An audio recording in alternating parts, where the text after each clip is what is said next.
우리나라는 현재 1200톤 209급 디젤 잠수함과 1800톤 214급 디젤 잠수함을 보유하고 있다.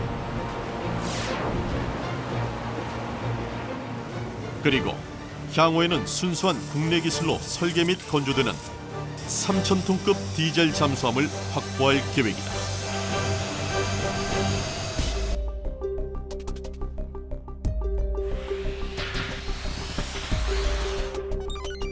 우리나라 인근 해안은 디젤 잠수함을 위한 최고의 여건을 갖추고 있다. 얕은 바다와 대륙부, 그리고 섬이 많아 잠수함이 숨어서 은밀하게 작전을 펼치기에 더할 나위 없이 좋다.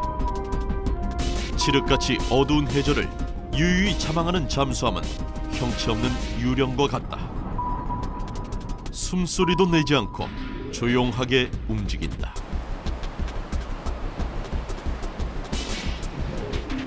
단단한 유선형 구조에 물 셀 틈 없는 외벽. 마치 바다의 사냥꾼 상어처럼 소리 없이 은밀하게 적에게 다가간다. 그리고 느닷없이 펼쳐지는 기습 공격. 어뢰 발사.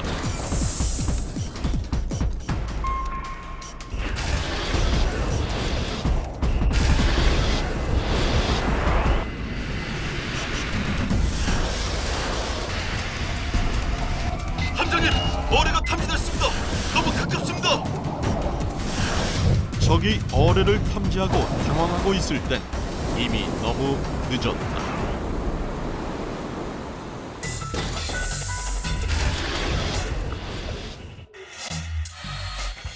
어뢰는 센서에 해당하는 음향 탐지부, 공격에 필요한 탄두부, 표적을 향해 주행하도록 통제하는 유도 제어부, 어뢰 주행에 필요한 전원을 공급하는 추진 전지부, 프로펠러와 방향타로 구성된 추진 후부로 이루어진다.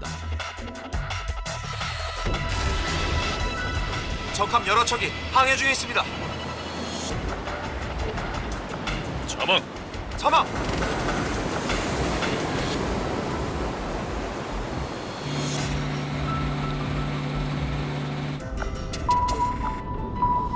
어뢰 스탠바이. 발사. 발사! 잠수함엔 다양한 어뢰와 미사일이 장착되어 있어 바다 밑에 숨어서도 여러 척의 수상함을 동시에 공격할 수 있다. 선유도 같은 경우는 잠수함이 표적에 가능한 한 원거리에 있으면서 실제 잠수함의 소나는 탐지거리가 굉장히 깁니다. 여러 가지 있고 그거 가지고 자기가 표적까지 안내를 하는 거고요. 그래서 계속 이제 양방향으로 통신을 하면서 선을 통해서 선유도의 소나에서 표적을 탐지를 하면 이제 선을 끊고 어뢰가 직접 독자적으로 공격할 수 있게 하는 거죠. 선유도 어뢰는 발사 초기에 모함인 잠수함의 탐지 능력으로 어뢰 오차를 통제하고 어뢰가 적함에 가까이 접근한 뒤엔 유도선을 끊고 자체 탐지 능력으로 적을 공격하는 방식의 어뢰로 그 정확도가 매우 높다. 그런데 어떻게 작은 잠수함에 그보다 더 작은 어뢰 한 발로 10,000톤, 10만 톤이 넘는 대형 구축함과 항공모함을 침몰시킬 수 있을까? 그건 바로 어뢰가 지닌 버블젯 효과 때문이다.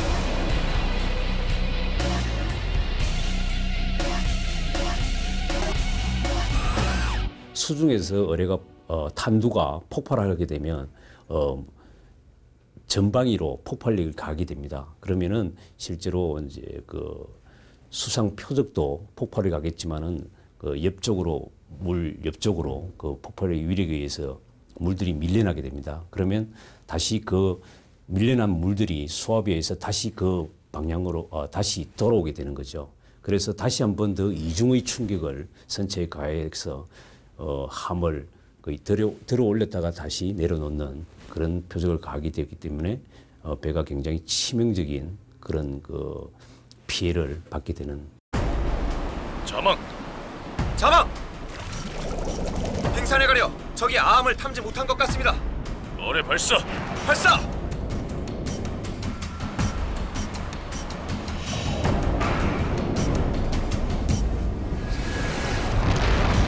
명중! 격침했습니다!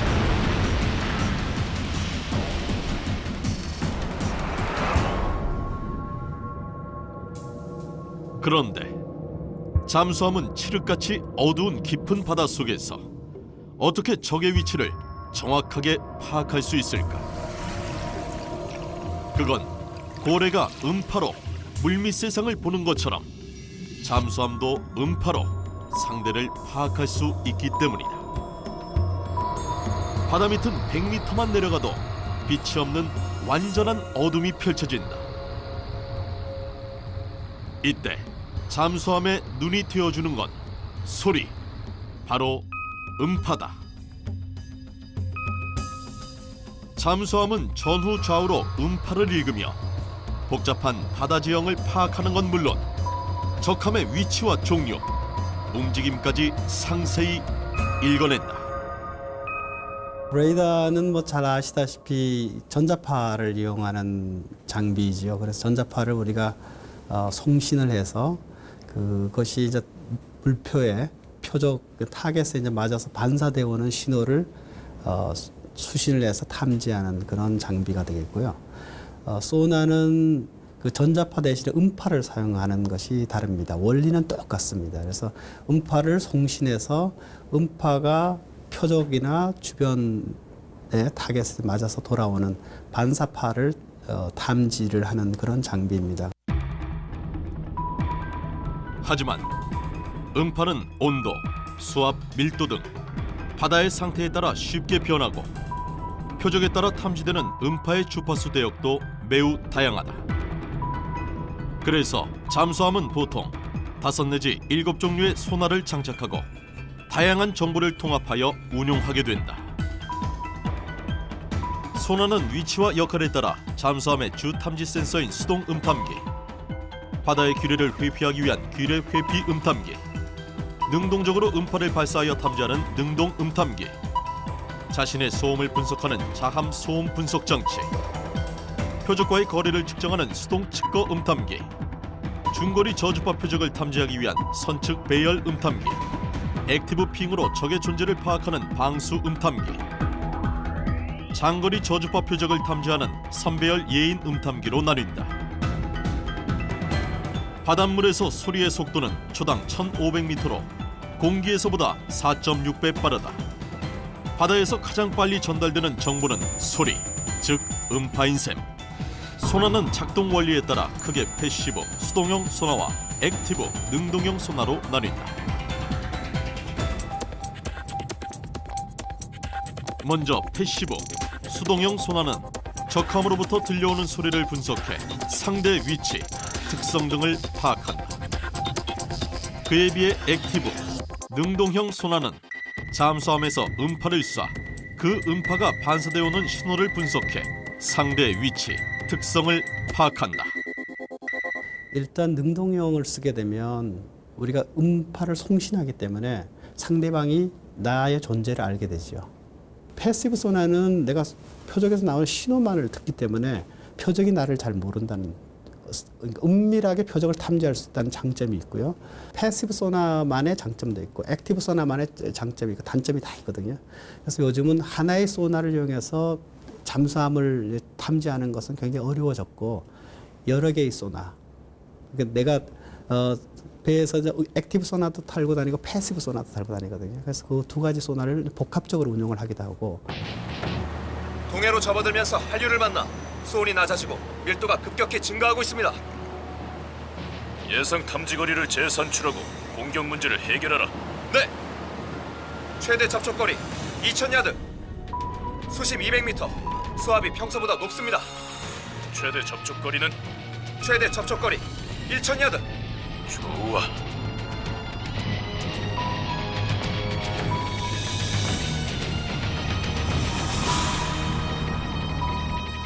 동해에서 음파의 전달 특성하고 서해나 남해에서 음파의 전달 특성은 굉장히 이제 차이가 많이 나서 우리가 잠수함을 탐지하는 그런 그 성능도 그 해역의 그 특성에 의해서 굉장히 크게 변화가 큽니다. 어떤 경우에는 같은 소나 시스템을 가지고도 그러니까 계절이라든가 그다음 해역에 따라서 한 10배 이상의 탐지거리가 차이가 나는 거죠.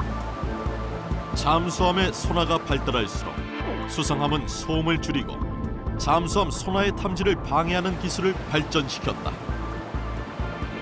그러자 잠수함은 소리가 아닌 배가 만들어내는 물결, 항적을 읽어내는 수준으로 또 한 번 진화한다. 이것이 바로 함정의 물결 흔적을 추적해 정확도를 높인 웨이크 호밍 어뢰다. 모든 수상함은 주행을 하면 그게 항적이 났게 됩니다. 이 항적을 웨이크라고 하는데요. 그 항적을 탐지해서 공격하게 되는 그런 어뢰 방식을 그 웨이크 호밍 어뢰 그렇게 얘기를 하고 있습니다. 수상함과 항공기는 잠수함을 공격하기 위해 바다의 지뢰인 기뢰를 살포한다. 기뢰는 물속에 떠다니거나 바다 밑에 박혀 있다가 잠수함을 감지하는 순간 폭발하기 때문에 기뢰가 뿌려지면 잠수함의 활동 반경은 극도로 좁아지고 위험해진다. 이 기뢰를 제거하기 위해 개발된 것이 바로 무인 잠수정이다. 무인 잠수정에는 센서가 있어 모함에서 조작하는 대로 자유자재로 움직일 수 있다. 그리고 바닷속 구석구석을 항해하다가 기뢰를 발견하면 자폭하여 제거한다.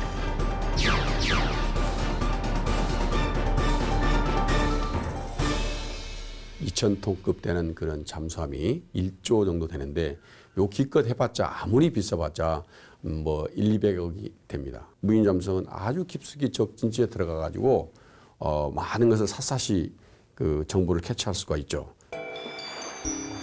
잠수함이 가기 힘든 위험한 지역까지 들어가 어려운 일들을 척척 해내는 무인 잠수정이 앞으로 또 어떻게 진화해 나갈지 그 활약이 기대된다. 작지만 치명적인 위력을 지닌 최강의 전략무기 잠수함.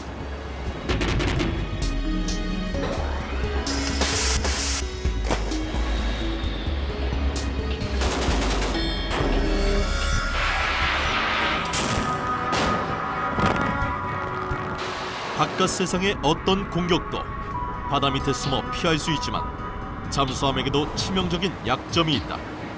그건 반드시 3, 4일에 한 번씩 수면으로 부상해 공기를 유입해야만 한다는 점이다.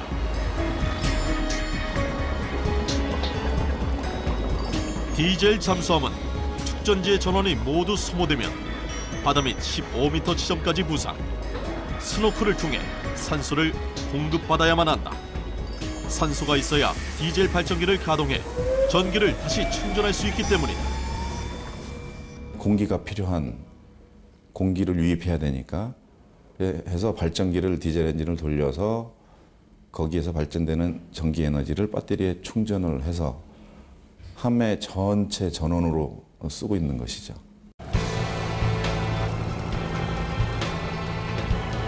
한시 방향 스노클 중인 잠수함 발견.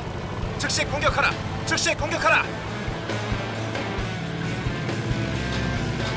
실제 2차 대전 당시 수많은 잠수함들이 스노클링을 하다 적에게 격침당했다.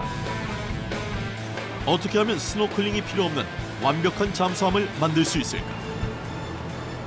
잠수함에 사활이 걸린 절체절명의 과제였다. 디젤 잠수함엔 500kg짜리 전지가 자그마치 480개나 들어간다. 스노클링 없이 이 수많은 전지를 재충전할 수 있는 방법은 없는 걸까? 이렇게 해서 탄생한 것이 AIP, 즉 공기 불요 장치다. AIP는 물의 전기 분해를 역이용, 수소와 산소의 촉매로 백금, 팔라디움을 가해 물과 함께 전기를 만들어내는 것으로 소음이 거의 발생하지 않는다. 214급 AIP의 차망 시간은 디젤 잠수함 중 세계 최고 수준으로 우리나라에서 하와이까지 수면에 올라오지 않고 왕복할 수 있다. 최강의 전략무기 잠수함. 우리나라는 세계에서 43번째로 잠수함 보유국 대열에 들어선다. 하지만 그 과정은 결코 순탄치 않았다. 1987년 독일과 잠수함 건조 계약을 하면서 이례적인 조항을 넣는다. 1번함만 독일에서 건조하고 2번함부터는 국내 조선소에서 직접 건조하겠다는 것. 근데 너무 모르니까 그럼 시작을 어떻게 해야 되는지. 그러니까 그것을 해결하는 것이 이제 말한 대로 한 척만 외국에서 만들자. 그러는 동안에 운영 능력, 건조 능력 배우자. 하루에 한 3시간, 4시간만 잠을 잤어요. 뭐 모든 게 마찬가지겠지만 누군가 미친 사람이 있어야 발전되는 게 아니겠습니까? 그렇게 미친 사람들이 저 많이 있었습니다. 그렇기 때문에 최초로 대한민국에서 잠수함 건조를 할 수 있었습니다. 그 단순히 건조 기술만이 아니고 그 사람들이 우리한테 그 공개하기 싫어하는, 전수하기 싫어하는 설계 기술, 그걸 포함해서 전체를 이제 얻으려고 하다 보니까 커피 한쪽에서 가서 마시게 하고 나머지 사람이 뭐 스케치를 해온다든가 그 독일 작업자들이 작업하는 그 과정을 스케치해오고 그 사람들이 사용하고 있는 스페셜 그 공구나 지그들을 스케치해와가지고 우리 여기 와서 이제 다 만들어가지고 실제 우리가 할 수 있도록 그렇게 준비를 한 거죠. 잠수함은 수상함에 비해 크기는 작지만 최첨단 군사기술들이 응집돼 있어 사실상 딱 한 번 보고 만든다는 것은 불가능하다. 하지만 우리 기술자들은 끊임없이 노력하고 개선하고 확인하며 우리 손으로 잠수함을 건조하기 위해 몸부림쳤다. 그 결과 드디어 1994년 두 번째 잠수함인 이천함을 우리 손으로 직접 건조하는 데 성공한다. 잠수함은 선진국에서도 기술 이전을 가장 꺼리는 분야다. 독일은 전 세계 13개국에 잠수함을 수출했지만 그중에 자체 건조 기술을 가지게 된 나라는 한국밖에 없다며 놀라워했다. 그런데 독일을 놀라게 한 건 잠수함 건조 실력만이 아니었다. 한국 해군은 철저한 잠수함 운용으로 세계 최고로 손꼽히는 독일 잠수함의 공기 정화 시스템 오류를 발견해낸다. 우선 제일 좋은 잠수함은 어느 경우에도 안전한 잠수함이 제일 좋은 잠수함이고, 두 번째로 좋은 잠수함은 뭐냐면 잠수함 내부에 제1요소인 공기를 잘 공급해주는 잠수함. 음식도 아니고 무기도 아니고 제일 중요한 게 공기예요, 공기. 잠수함에서 산소는 승무원들의 생명과 직결된다. 사망 이후 100시간이 넘으면 승무원들의 호흡으로 만들어진 이산화탄소가 위험 수준인 1%에 도달한다. 그래서 소다라임이란 물질을 사용해 공기를 정화하는데 이상하게 소다라임을 사용해도 이산화탄소가 줄어들지 않는 현상이 발생했다. 독일의 제조사에서는 절대 그럴 리가 없다며 인정하지 않는 상황. 이때 안병구 함장은 한 가지 묘안을 짜낸다. 독일 해군들이 와서 우리 배 타고서 우리 하나 둘 훈련시키는데 바다에 나가서 24시간 지나야 될 때도 많았거든요. 그래서 우리가 술을 줬어요. 1%가 넘어가는 거야. 독일 해군 교관들은 탄산가스가 1%가 넘어가면 질색을 하는 거예요. 나보고 빨리 올라가서 스노클링 하라고 해요. 야, 너희들 부탁이 있다. 뭐냐? 우리 정화장치가 탄산가스가 1%가 넘는다는 것을 너네가 확인해둬라. 그래, 좋다. 그러더라고요. 그래서 우리 기관장한테 지시해가지고 매일 그 1%가 넘었다는 것을 확인을 받아놔라. 독일 교관들이 탄산가스 1% 넘었다고 쌓인 거에서 쫙 해주세요. 탄산가스 1% 유지가 안 된다. 그 증거는 이거고 그 확인한 사람은 독일 해군 교관 누구누구다. 그러니까 발칵 각각 뒤집혔어요. 13나라에 아직 잠수함 다 수출했는데 그런 나라는 하나도 없었는데 가장 신생 잠수함 보유하려고 하는 독일, 한국 해군이 와가지고 1% 안 된다고 클레임하고 있으니 알고 보니 독일 해군은 1970년경부터 소다라임 대신 리튬 필터란 새로운 시스템을 사용하고 있었다. 수출용에만 소다라임을 장착해 판매하고 있었고 쉬운 척을 수출하는 동안 문제를 제기한 나라가 하나도 없었는데 한국만 문제 삼았던 것이다. 그런데 왜 다른 나라 해군은 발견하지 못했던 오류를 대한민국 해군만 발견할 수 있었을까? 그렇게 실제 100시간씩 그 자망 시험을 하고 그러는 해군이 대한민국 해군 말고는 별로 없었던 거죠. 예를 들어서 저희가 이제 소다라임 그 문제가 생겼을 때 남미 해군이 그때 남미 해군에서 창정비를 하기 위해서 하대배에 와 있었던 그 해군이 있었습니다. 왜 그걸 사용해야 되는데 자기네들은 공기가 안 좋으면 스노클 항해를 해서 공기를 받아들이면 된다. 저희 해군 같은 경우는 그 항상 전투 태세를 유지해야 되기 때문에 실제로 30일 이상 작전을 수행을 하고 있고 그 원래 그 리ኳ이어먼트에 따라서 실제 함물 운용하다 보니까 그런 문제점이 발견이 된 거고. 늘 최대 차망 시간까지 최선을 다하는 대한민국 해군의 피와 땀이 있었기에 가능했던 일. 이와 같이 잠수함에서는 아주 작은 실수도 용납되지 않는다. 탑승한 30여 명 해군 승무원 전원의 생명을 순식간에 빼앗을 수 있기 때문이다. 그렇다면 잠수함을 건조하는 데 있어 가장 중요한 건 뭘까? 정답은 동그라미, 바로 원이다. 잠수함의 단면이 정확한 원, 진원을 이루고 있어야만 수심 300~400m의 수압을 효과적으로 견딜 수 있다. 그 다음으로 중요한 건 재질. 잠수함은 니켈, 크롬, 몰리브덴 등의 합금으로 이루어진 HY 백강을 사용하는데 1제곱미터당 7만 톤, 니미츠급 항공모함의 무게를 견딜 수 있다. 잠수함 건조는 보통 선박의 소재보다 3배 이상 강한 특수강으로 원을 만들면서 시작된다. 완벽한 원으로 뼈대를 만들고 겉에 단단한 외형을 다시 한번 입혀 이중 선체를 만들면 막대한 수압을 견딜 수 있는 잠수함의 몸통, 실린더가 완성된다.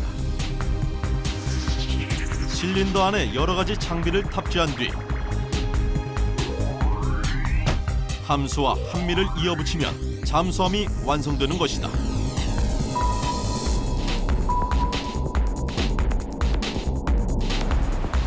도대체 바다에서 잠수함이 받는 수압이 어느 정도길래 이렇게 신경을 쓰는 걸까? 보통 수심 10m당 1기압이 증가한다고 한다. 수심 10m로 내려가면 농구공이 찌그러지고 100m로 내려가면 승용차도 납작하게 찌그러진다. 잠수함이 수심 100m에서 자망할 때 1제곱미터당 받는 압력은 100톤. 그러니까 수심 500m까지 자망하고 있는 잠수함은 1제곱미터당 500톤의 압력을 견뎌야 한다. 1제곱미터당 중형 승용차 500대가 한꺼번에 내리누르는 압력을 견뎌야 하니 실로 대단한 압력이 아닐 수 없다. 필히 진원이 되지 않으면은 사고가 나서 찌그러듭니다. 0.12mm의 어떤 오차를 갖고 있는 기계 가공을 해서 정원을 맞춰서 그 안전하게 자망이 될 수 있도록 그렇게 하는 게 잠수함에서는 키포인트입니다. 폭 6.3m, 길이 65m, 25층 아파트 길이의 잠수함을 만들면서 오차범위 0.1에서 0.2mm의 원을 만든다는 게 정말 가능한 일일까? 특수기계로 다듬고 깎고 다시 측정하고 이 작업을 수없이 반복하고 끊임없이 노력해야 정확한 진원을 얻을 수 있다.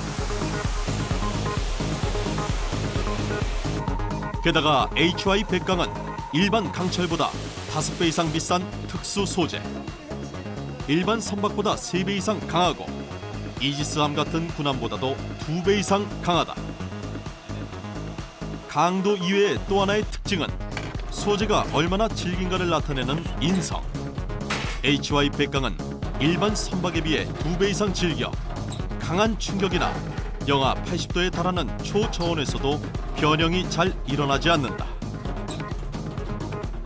압력 선체가 굉장히 그 철판도 두껍고, 그다음에 그 HY 뭐 백강이나 이런 아주 고장력강을 사용하기 때문에 무엇보다도 그 용접 기술 정도 관리가 어려울 것 같아요. 그리고 잠수함은 그 진원도 정확하게 원을 형성하고 있어야만이 높은 압력에서도 그 압력을 견딜 수 있기 때문에 그러한 부분들이 이제 어려운 부분이어서 용접을 하고 중간중간에 계속 그 정도 체크를 하고 또 하고.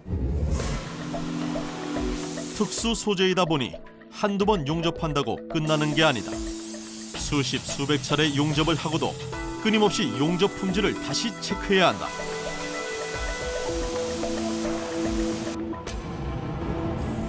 용접이 조금이라도 완벽하지 못한 부분이 있으면 수압 때문에 표면이 찌그러지거나 터져 전체에 치명적인 영향을 미칠 수 있다.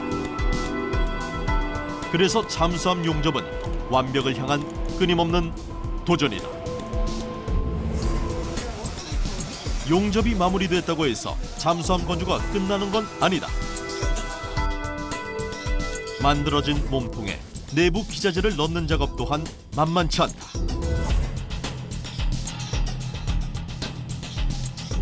잠수함은 만들면서 부품을 적재하는 것이 아니라 닫혀진 원형 틀 안에 부품을 넣어야 하기 때문에 순서가 복잡하고 까다롭다. 잠수함 특성상 공간이 매우 협소합니다. 매우 협소하기 때문에 어떤 장비라든지 배관, 계통 모든 설치하는 순서가 절대적으로 지켜져야 됩니다. 공간이 좁기 때문에 그 설치 순서를 어겼을 경우에는 설치했던 장비를 다시 빼내야만이 들어갈 수가 있거든요. 잠수함이 완성되는 데 걸리는 시간은 대략 4년. 보통 구축함을 건조하는데 2년 정도 걸리는 걸 감안하면 2배 이상의 시간이 소요되는 셈이다. 이렇게 완성된 잠수함은 30여 명의 승무원을 태우고 대한민국 바다를 지키기 위해 잠항을 시작한다.